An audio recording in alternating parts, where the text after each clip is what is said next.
Hello, everybody. Hey, I found my four spacer. Yay! It was by my TV set. So, we have that.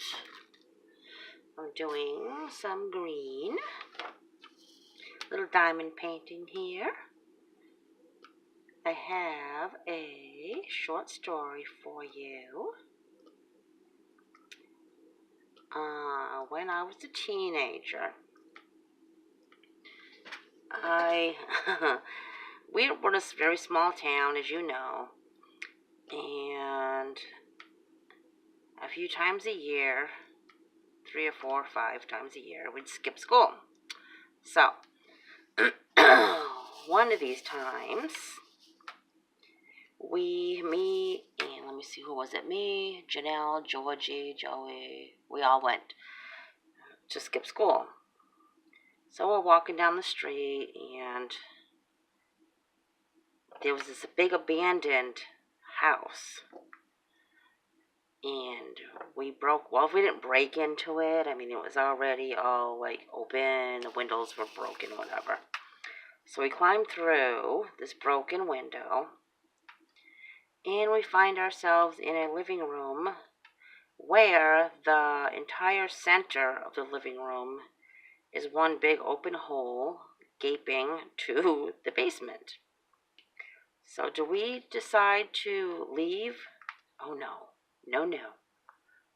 We continue on, and we pin ourselves against the living room wall very carefully, shuffle our way around the big, huge, gaping hole of death, and make our way to a staircase. Yes, a staircase, which we climb. And we inspect all the rooms.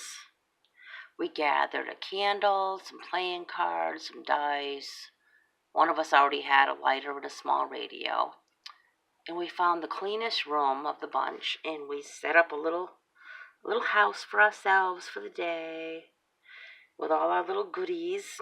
And we played cards, listened to the radio, and talked, and enjoyed, skipping school. Ooh.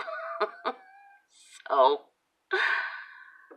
unfortunately, what we did not notice was, as we were walking down the street towards this house, one of our teachers was on his way to work and saw us. So when he noticed all of us, he investigated it and saw all of us had been marked absent for the day. He told the principal they're not absent, they're all together walking down River Street. So we all got busted. They called our parents. We got a few days detention. It was worth it. We had a lot of fun. We had fun. But another time, my mother actually let me skip school because we had what was called class day. In class day, all the boys had to wear white shirts and black pants and a tie, and all the girls had to wear a white dress. Well, I didn't have a white dress. I didn't have the money for a white dress. We were dirt poor. Where's a white dress? So my mother let us skip school, and that was a fun day because we all took my friend. He had a 4-wheeler motorbike, and he took us one at a time all the way up to the peak, past the lake, past the cemetery, the old 100-year-old cemetery, way up at this hill. So we all ended up there, and we were drinking wine and having a good time, and it was fun. And it was much more fun than going to class day, I'm sure. But all those poor kids, we all skipped school together, and that's what we did for the day. And in a small town, it just really seems like you're either rich or you're poor. There's really no in between. I mean, we literally lived on the wrong side of the tracks. We literally had railroad tracks on the side of our house. And that's where all the drunks went and drank and all that. It was like literally we lived on the wrong side of the tracks. But we only stayed there for a few years. Then we moved to another apartment, which was also pretty horrible. But anyway, I had a beautiful house with, let me see, 1, 2, 3, 4, 4 bedrooms, two bathrooms, dining room, living room, kitchen. It's gorgeous.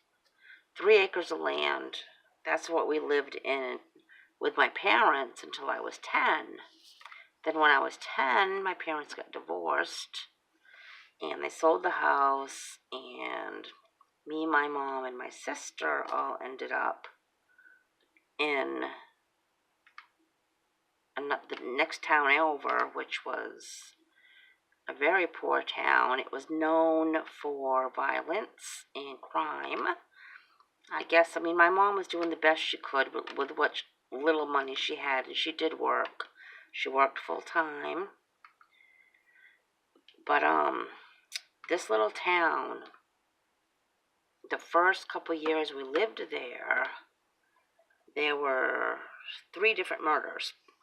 One was Cumberland Farms, which was exactly spitting distance from the police station. Somebody walked in and stabbed the girl working there to death. And, they're right next to the police station. So that happened. Then another murder happened where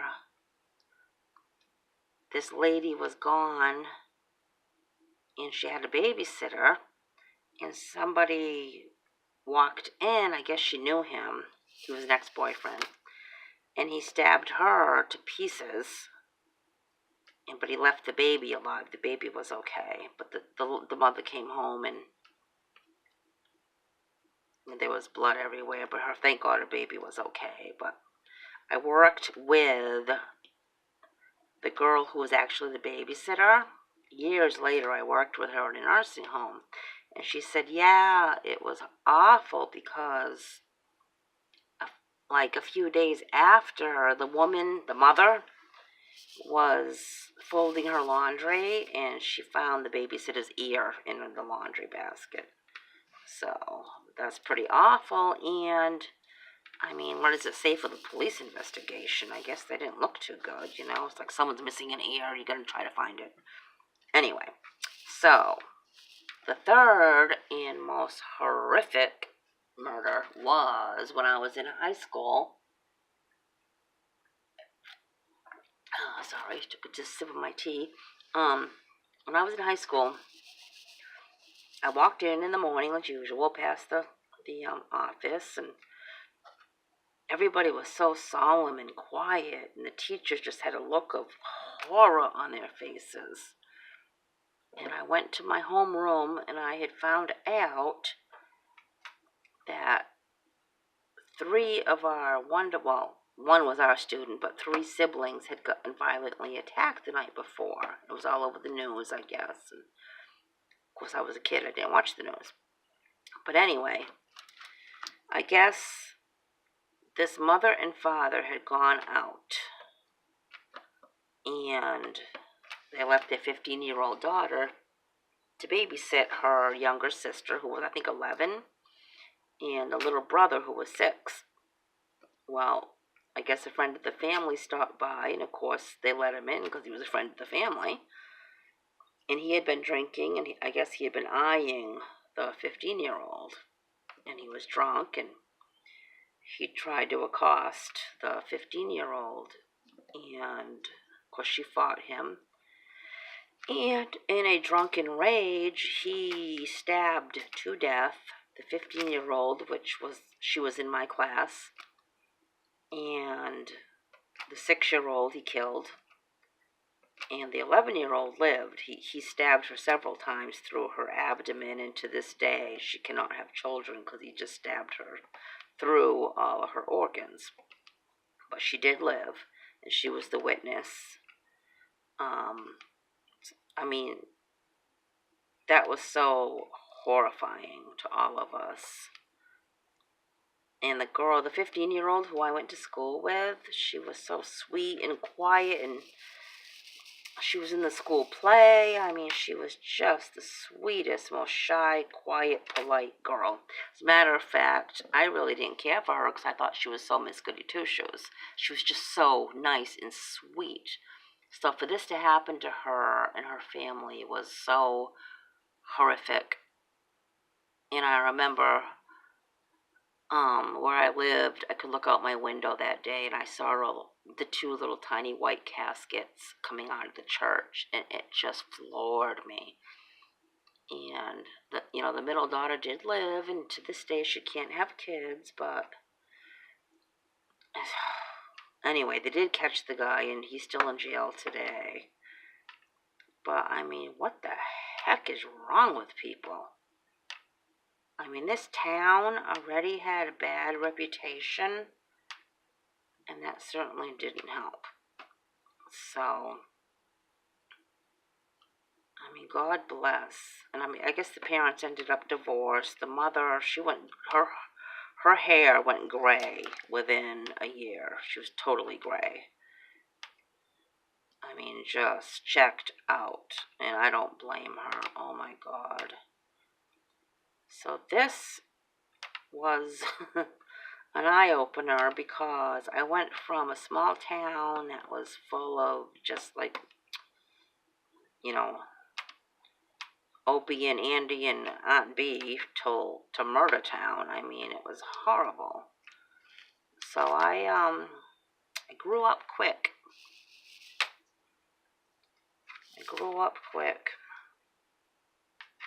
But that's my story for tonight. And hopefully I'll have a more pleasant story for you tomorrow. I love you all. Thank you so much for being part of my family. I really appreciate it. And if you like this video, please press the like button. And if you're not subscribed, please subscribe.